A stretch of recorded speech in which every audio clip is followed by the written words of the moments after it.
Mike Berlack here to entertain you with the help of Sarah McLachlan. All the fear has left me now. I'm not frightened anymore. It's my heart that pounds beneath my chest. It's my mouth that pushes out this breath.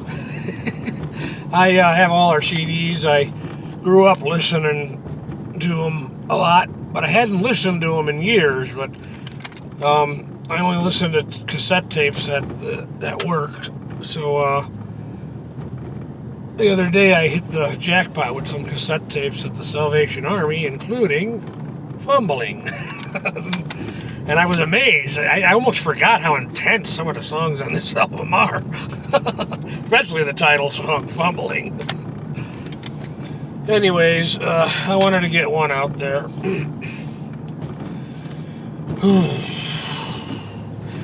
I got a letter from People for the American Way. Now, I've gotten mail from them before. I've even donated to them before. But unless... I don't know if I'm going to be donating anymore, though, because this letter that I got from them says, Dear Mr. Berlack, far-right extremism, much of it fueled by white supremacy and race, ISM, is a direct and immediate threat to our democracy.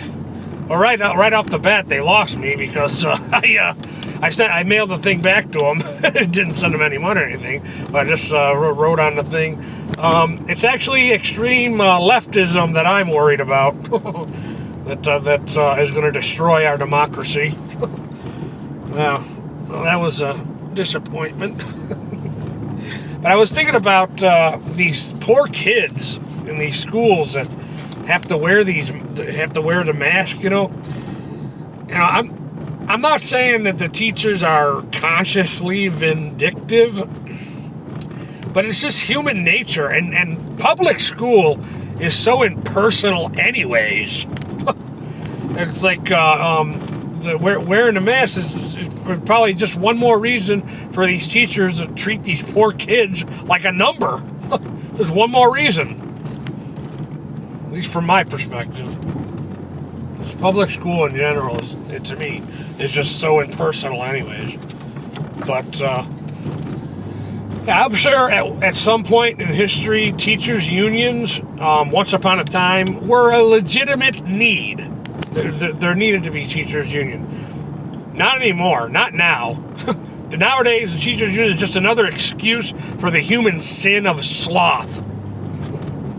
Which brings me to a Family Ties joke from season 2 of Family Ties. So the wife, the mother in the story, Elise Keaton, she's an architect, and she had been working at home for years while raising the kids, and now she's getting back into the workforce, and she's anxious. It's kind of new territory, and she doesn't want to admit that she is a little behind in the technical parts and everything.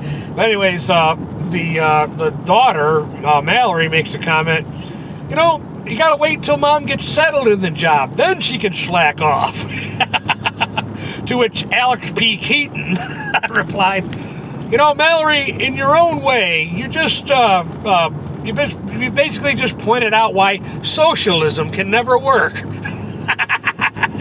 Alex P. Keaton. I'm not sure what the P stands for. Probably Prescott.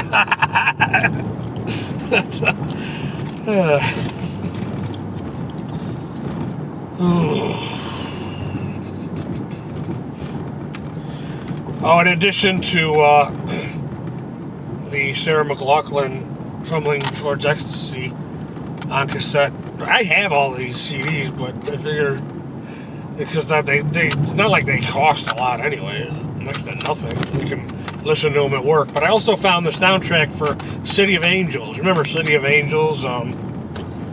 Nicolas Cage and Meg Ryan. I haven't said that name in years. He's one of them actresses that disappeared off the face of the earth. Either that, or maybe I just don't know where to look. But, City of Angels soundtrack.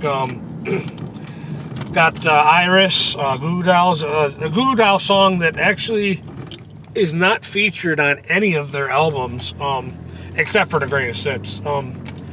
But Iris, I think that song was made exclusively for the City of Angels soundtrack. But this particular cassette copy of City of Angels, a portion of the tape is switched. So when you listen to side 1, at some point you're actually listening to a little bit of side 2 backwards. So Jimi Hendrix's Red House is featured on this soundtrack. And on the flip side, side 2, there's about 30 to 45 seconds of Red House playing backwards. Sorry, no demonic possession. At least none that I heard, anyways. or the demonic message, rather. But I always liked this soundtrack. I think it was a pretty popular one back in the day. U2's got a song on it. Alanis Morissette. I'll have to watch that movie again sometime. Maybe there was a blues club in it or something, because there's a lot of blues in there. John Lee Hooker,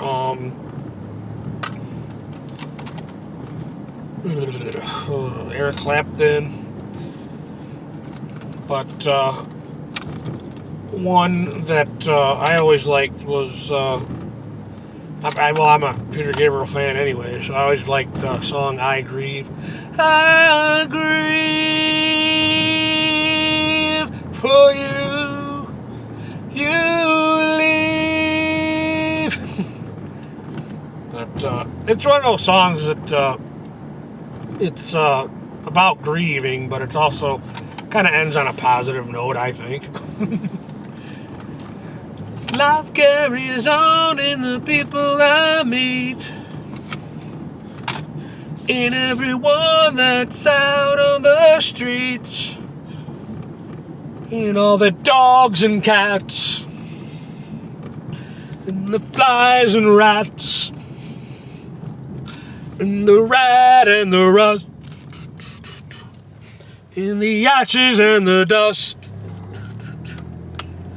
Life carries on and on and on and on. Life carries on and on and on. It's just a car that we ride in, the homes we reside in, the face that we hide in, the way we are died in.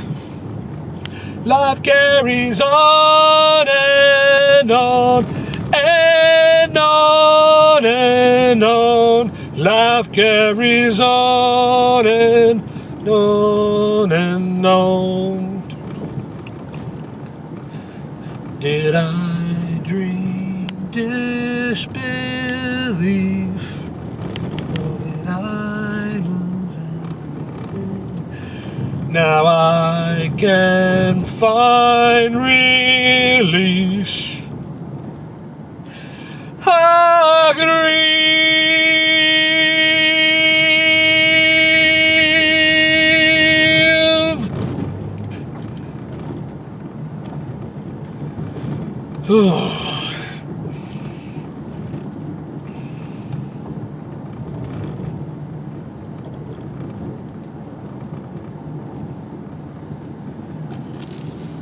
Well, I guess that'll do it for this one.